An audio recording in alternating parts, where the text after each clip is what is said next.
انسان پریشان کیوں ہے؟ اس کی وجہ کیا ہے؟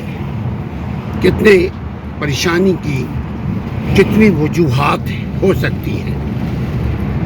انسان دنیا میں جب پریشان ہے تو دنیا کی کوئی تعمیری کام، کنسٹرکٹیو کام نہیں کر پائے گا. کیوں کہ وہ پریشان ہے.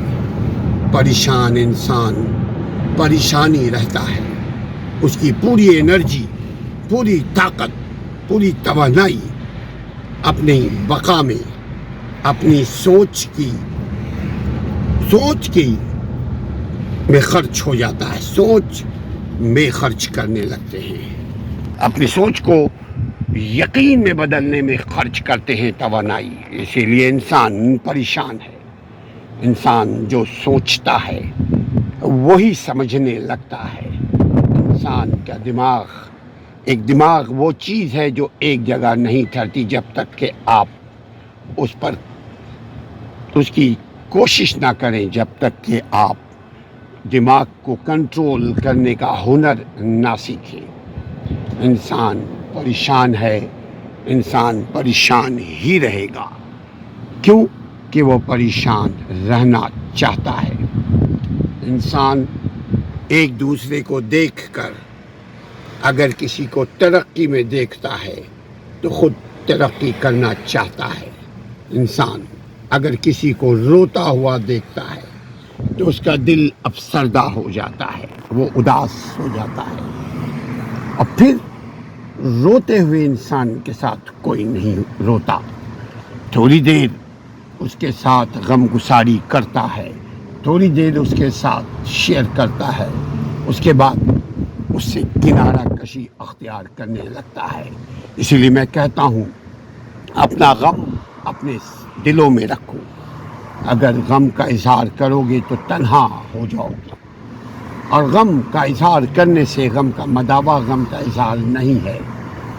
آپ جس چیز کو آپ ختم کرنا چاہتے ہیں اس کے اظہار سے وہ چیزیں ختم نہیں ہوتی. جس چیز کو آپ ختم کرنا چاہتے ہیں یا کم کرنا چاہتے ہیں تو آپ پر لازم ہے اس کو کم کرنے کا علم سیکھیں. اسی طرح پریشانی ایک عادت بھی بن سکتی ہے. جب مسلسل ہم پریشان رہیں گے، مسلسل ہم اپنی کمی کی فکر میں لگے رہیں گے، انسان کے پاس جو کچھ ہے اس میں شکر نہیں کرتا تو پریشانی مول لیتا ہے. کہتے ہیں شکر، صبر پریشانیوں سے نجات دلاتا ہے. شکر کیجئے، صبر کیجئے، کوشش کیجئے. آپ کی پریشانی ختم اگر نہیں ہوتی تو پریشانی کم ہو جائے گی. کیونکہ کوشش کرنے سے انسان کی پریشانی ریموو ہوتی ہے. اور دراصل پریشانی دیر تک نہیں رہتی. کوئی بھی مسائل آپ غور سے دیکھیے وہ فار دا ٹائم بینگ ہے. کوئی بھی پریشانی، کوئی بھی پرابلم، اس کی وجہ زیادہ تر اس کی وجہ میں خود ہوتا ہوں. زیادہ تر اس کی وجہ انسان جو پریشان ہے وہ خود ہوتا ہے. اپنی پریشانی کو، اپنے دکھ کو غور کیجئے، کیلکولیٹ کیجئے کہ کیا وجہ ہے، کس وجہ سے ہم پریشان ہیں. ہر قسم کی پریشانی انسان کو ہو سکتی ہے. کسی بھی قسم کی پریشانی، معاشی پریشانی ہو یا اگر معاش زیادہ ہو جائے یعنی دھن دولت میں بہت زیادہ کثرت ہو جائے تو انسان اس میں بھی اس کی بقا، اس کو سیو کرنے میں انسان اپنی توانائی خرچ کرنے لگتا ہے. ڈرنے لگتا ہے کہ میرے پاس اس قدر دولت ہے، اس کو کہاں ہم سیو کریں، اس کی حفاظت کیسے کریں. تب بھی اس کی نیند غائب ہو جاتی ہے، تب بھی اس کا سکون ختم ہو جاتا ہے. اسی لیے یہ جو پلاننگ ہوتی ہے، یہ جو ترتیب ہوتی ہے، یہ جو منصوبہ بندی ہے، یہ انسان کو پریشانی سے نجات دلاتی ہے۔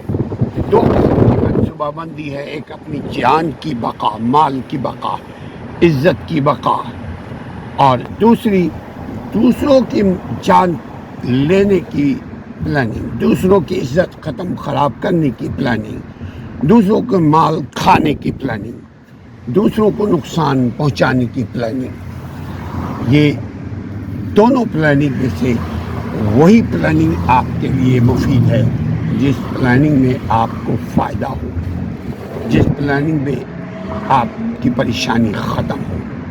مگر اگر آپ نے مسلسل منفی سوچ، نیگیٹو تھنکنگ سوچنے لگیں گے تو میرا عمل بھی نیگیٹو ہونے لگے گا، میرا کام بھی نیگیٹو ہی ہونے لگے گا۔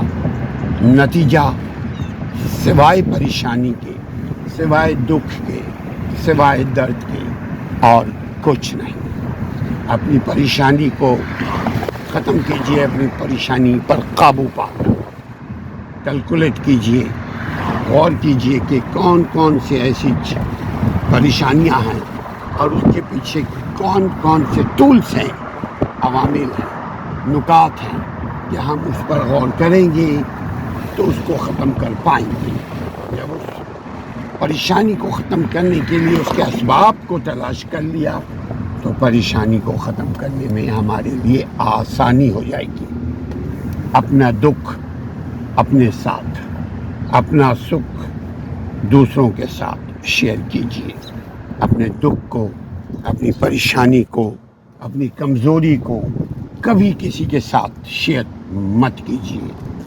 لوگ ہنسیں گے، لوگ مذاق اڑائیں گے، لوگ ٹھٹھا کریں گے، لوگ آپ کی پریشانی کو کم کرنے کے بجائے، آپ کے دکھ کو کم کرنے کے بجائے، آپ کے مسائل کو ختم کرنے کے، کم کرنے کے بجائے لوگ اضافہ کریں گے۔